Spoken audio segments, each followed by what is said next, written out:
First and foremost, we have to give thanks for Jamaica getting through what we have just had to face. I'm a Jamaican born and raised who went through Gilbert, and I can relate to what people are dealing with right now. Whether or not your roof is intact, there are too many Jamaicans who are in trouble right now. And we're going to have to come together, not just as a nation, but as a world, and as a diaspora, as friends of Jamaica, to help to overcome this catastrophe. And we know that we are going to build back better. It's important that we first recognize the trauma that we've been through. This has been very stressful. A lot of us are still trying to reach family members in different parts of the island, but especially the western side of the island. I am reaching family in Black River, friends in Montego Bay. I know what we're going through. Remember that when you're dealing with your fellow Jamaican friends, you have Jamaicans at work with you, ask them how they're doing, ask how you can help. Ensure that they're getting rest, ensure that they're eating. I'm not going to lie. Whether or not you had anxiety before, a lot of us now have anxiety, and we're going to have it for an extended period of time. There are parts of Jamaica that had not yet recovered from Hurricane Beryl from last year, and they have now been hit again by one of the strongest storms in the Atlantic in history. Right? This is unprecedented. It's important to understand where we go from now and how we're going to rebuild. I've reached out to Minister of Transport and Works, Daryl Vass, to ensure that the government, as soon as possible, can put out a video that explains the catastrophe bond that Jamaica has. Too many Jamaicans, especially those abroad, do not know what Jamaica had put in place. They think that we're going to have to borrow an insane amount of money and put the country into dangerous debt again. They're looking at Gilbert, what happened after Gilbert, the IMF, the foreign donors. They think people are going to swoop down into Jamaica and buy up things, call those vulture capitalists.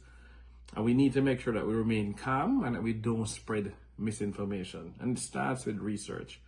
And one of the most important things to understand is that Jamaica executed 2 debt exchanges, and under 2 different political parties, the JLP and the PNP, we were able to reduce our debt to GDP ratio from over 147% of debt to GDP down to 64% and heading down to 60%.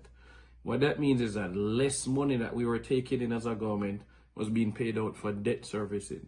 So it created what they call fiscal space. That money was able to be invested in infrastructure. In some cases, we even took that infrastructure public. This is a North-South toll highway, which is Trans-Jamaica Highway, listed on the stock exchange. We were able to take a Wigton wind farm public, and that allowed the government to get that off their balance sheet and don't have to maintain it, freeing up capital to go and do other things. So that is why Jamaica has been able to change. You saw the videos leading up to preparation, and some people thought this was not Jamaica. It's not the Jamaica, remember, because progress was taking place. Now here's the reality about the CAT bond.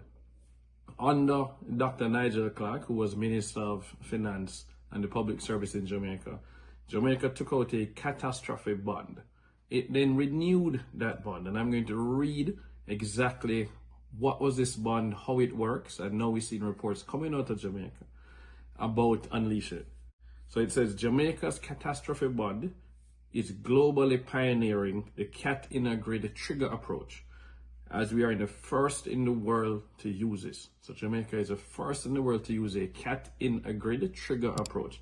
The CAT in a grid trigger places a grid over Jamaica and surrounding waters, with each grid having a centralized air pressure threshold. Payout is triggered if a hurricane passes through a grid and has centralized air pressure at or below the threshold for that grid. Note, the lower the centralized air pressure, the higher the intensity of the hurricane. Hurricane Melissa was below 900 millibars, so it's one of the strongest hurricanes in history. So I believe it's number 2. Number 2, silver medal. Right? The size of the payout is related to how many such grids are breached. So it's a granular approach, but the more grids that are breached, is the more money that gets paid out to Jamaica. So of course, what are some of these grids, the pressures? So what they said is that each of these grids is associated with a centralized air pressure threshold. For instance, the threshold applicable to grids 5, 6, and 7. Of course, I would want to know where's grids 5, 6, and 7. But 5, 6, and 7 is Montego Bay and then going east. So we're looking at Montego Bay out to St. Anne's Bay, right? So those are 5, 6, and 7. So this is an example. The grids 5, 6, and 7 and 8. 958 millibars, 945 millibars, 947 and 932 millibars. So that gives you an idea. All of the grids, from what I can see, were above 900. The lowest I'm seeing in here is 920 millibars to trigger a payout. So we have to understand where we're going. Jamaica took out insurance, and that insurance is now going to flow to the government of Jamaica and allow them to speed up the recovery. But I am going to ask for you, a friend of Jamaica, someone in the diaspora who is desperately looking for a way to give. You want to know where you can drop off items, where you can buy items and send them to be shipped to Jamaica, is pause. Think about how you can actually spend that same money in Jamaica with existing manufacturers and suppliers, because a lot of those items are already on the ground in Jamaica, closer to the people who need it. If we can spend that money down there through a trusted source and ensure that it gets to the people, it means that we are supporting economic growth in Jamaica, we're supporting job creation in Jamaica, and that money is going to flow within the ecosystem rather than importing things down there and in fact competing with the livelihoods of the very people who need that capital to be spent amongst them. Some ideas I've seen online as well, on Twitter in particular, is the idea of booking Airbnb stays with no intention of staying there, but booking them in the affected areas in Jamaica. So you think about Treasure Beach, Black River, Montego Bay and out. You could book to stay there, right? We know the Airbnb is owned by a person in most cases and run by that person as an important part of their livelihood. I think that's a really interesting idea, and we need to really look into those options. But let's think before we run out and shop at Walmart and Costco and all these places and ship it somewhere to then ship it to the Caribbean. If it's already on the ground, let's spend the money on the ground. Prayers out to everyone who has family in Jamaica. We're still waiting to hear back from everyone. There's power loss in certain parts of the island, which has also contributed to the phones being down in some cases. People are connecting to Starlink thanks to companies like Flow.